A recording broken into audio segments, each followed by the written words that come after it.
Où est-ce qu'on se retrouve? Dans l'un de mes endroits préférés au monde, notre café Brunchini. Pour ceux qui n'ont pas forcément suivi, on a ouvert un petit coffee shop dans le sud de la France, à côté de chez nous, dans le golfe de Saint-Tropez. Et on est de retour, on fait une petite pause de la montagne pour faire quelques travaux. Je dois repeindre les toilettes notamment, décaper des tables, etc. Je sais pas si j'aurai le temps de tout refaire cette semaine, mais dans tous les cas, on va essayer d'avancer au maximum. Et comme vous savez peut-être, le café, c'est clairement l'une des choses qui me rend la plus heureuse au monde. Donc je suis plus que ravie d'avoir retrouvé mon acolyte. Au resto, mon rôle d'ailleurs, c'est d'être derrière le bar. Donc en fait, là, je suis chez moi, je suis à domicile. Normalement, j'ai pas perdu mes réflexes, du moins, je n'espère pas, je ne pense pas. J'ai du vieux café dans le sens où il date de la fin de saison dernière, donc forcément, il est pas aussi frais parce qu'on aime travailler le café quand il est frais, entre 7 et 30 jours après torréfaction. Généralement, c'est là où il est au maximum de sa fraîcheur. Là, il est un peu vieux, il sera peut-être pas aussi onctueux que si il était frais, mais c'est pas grave. La buse vapeur. Le moulin est actuellement juste derrière la caméra, donc je vais me servir et puis je vous montrerai une prochaine fois. Franchement, je sais pas trop ce que ce café va donner. Ouais, c'est pas ouf. Un peu clair, je sais pas si on le voit trop. Il y a pire, mais il y a mieux.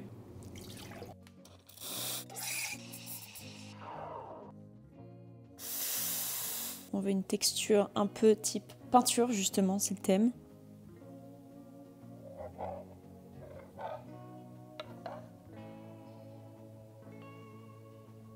C'est ça qu'on veut. Regardez-moi ça. Pas trop perdu la main, hein? J'ai hâte. Très très bon, je l'adore. Autrement, pour vous montrer un petit peu ce qu'on doit faire et ce qu'il en est, voici l'état actuel de Brunchini. Ça ressemble pas vraiment à grand chose. Là, il y a de petites jeeps ici. Je vous rappelle notre magnifique vue parce qu'on s'en lasse pas. Franchement, il y a pire, hein.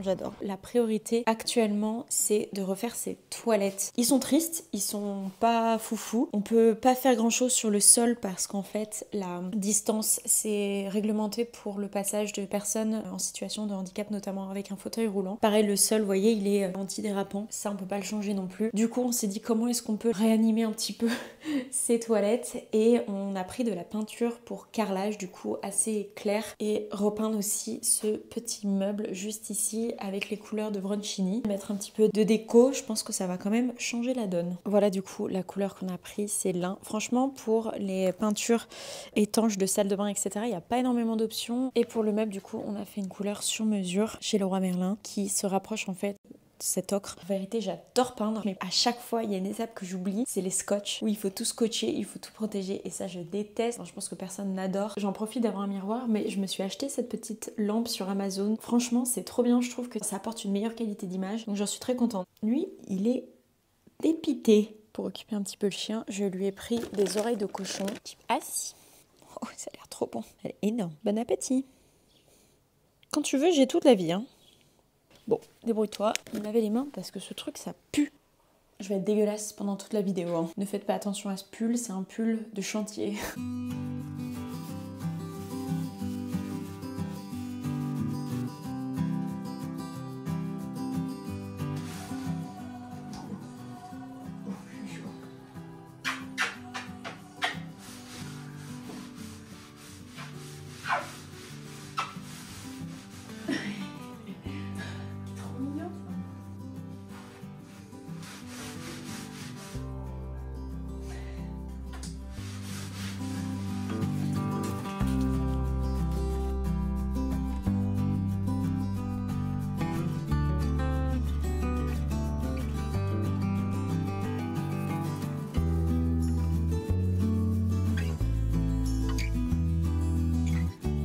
Première couche terminée, je suis bien contente, mais c'est plutôt cool. En plus, j'ai utilisé qu'un demi-pot, donc j'aurai largement de quoi faire 3 couches, j'en ai partout. En fin de journée, une copine nous a rejoint avec sa chienne. Je leur ai d'ailleurs donné des cours pendant plusieurs mois, donc c'était cool de voir leur évolution, de les voir toutes les deux et aussi de voir les chiens jouer.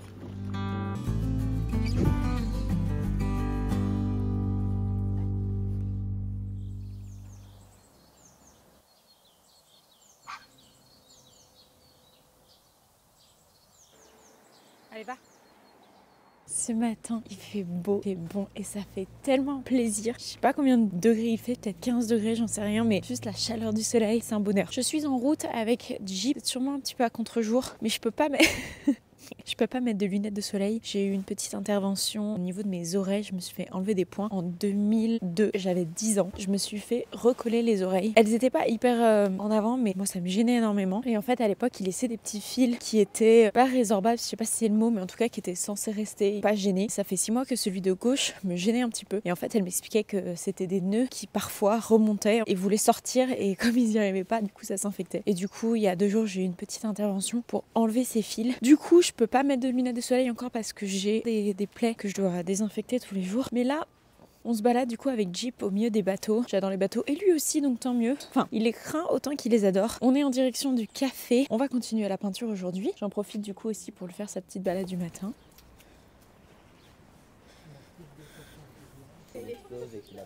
Pardon. Hop. Passion bouée. Passion, ça dépend parce que autant en fait il est hyper intrigué, donc il va tout le temps les regarder. Pareil pour les pontons, mais en même temps elles lui font vachement peur, donc c'est compliqué. Il y a un petit chien attaché, je vais le récupérer. Doudou, viens au pied. Hop, très bien. Si jamais on va en mer. Je lui ai mis la laisse n'importe comment. Et va. En gros, sur cette route, sur le chemin en direction de Port-Grimaud, là on a le resto. Là où il n'y a personne, je lui laisse la laisse sur le dos. Je sais que de toute façon il m'écoute et comme ça il peut faire ses trucs. Et dès que je vois quelqu'un au loin, je le récupère.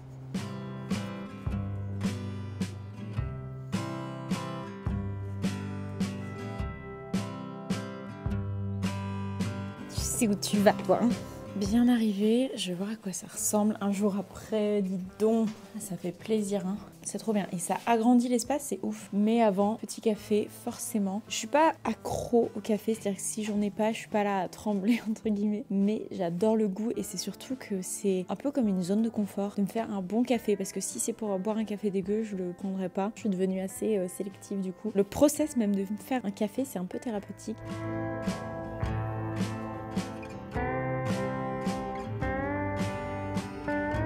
On se retrouve quelques heures plus tard. J'ai passé la 2e couche. On a bien avancé, je suis contente. Côté terrasse, du coup, on a fait une banquette pour installer de nouvelles tables. En fait, on avait des salons de jardin avant et c'était pas hyper pratique. Du coup, on est en train de faire ça de ce côté aussi. Et ça va être cool, c'est du bois pour l'extérieur. On fait des coussins maison aussi. Bien hâte de voir à quoi ça ressemble.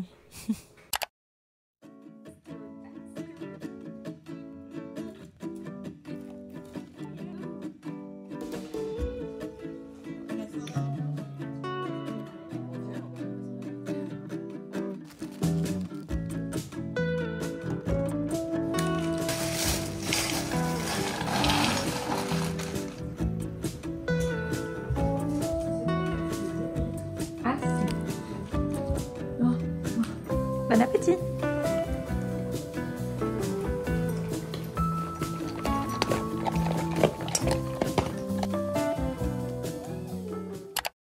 Je suis de retour au resto. Ça y est, c'est sec. Pas d'autre choix que d'enlever le scotch aujourd'hui pour déjà voir le résultat final, et puis c'est surtout qu'on repart demain à la montagne. J'ai commencé à découper un petit peu le scotch, voir ce que ça donnait. Bon, ça y est, la peinture, cette pièce est terminée. Franchement, je suis contente parce que je suis pas hyper manuelle en général. Mais voilà, bien contente du résultat de cette pièce. Et ensuite, on décorera toute cette partie. Mais ça, ce sera dans un second temps.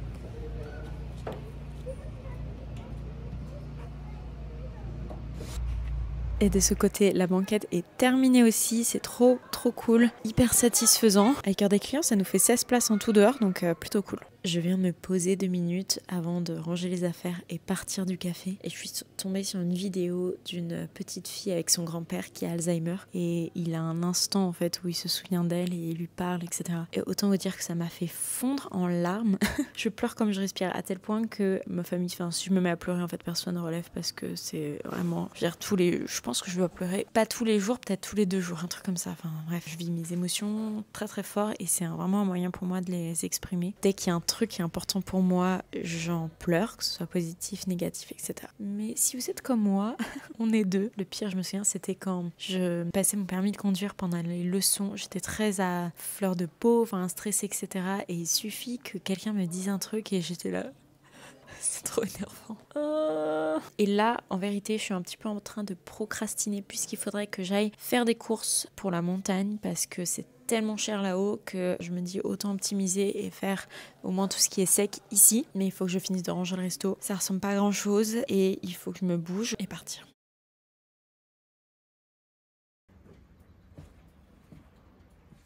Samedi 2 mars, 9h.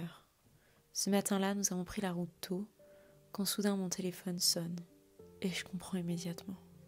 Un cri du cœur, qui même si on essaye de s'y préparer, fait toujours aussi mal. Ma grand-mère nous a quittés. Le souffle coupé, j'ai du mal à reprendre ma respiration.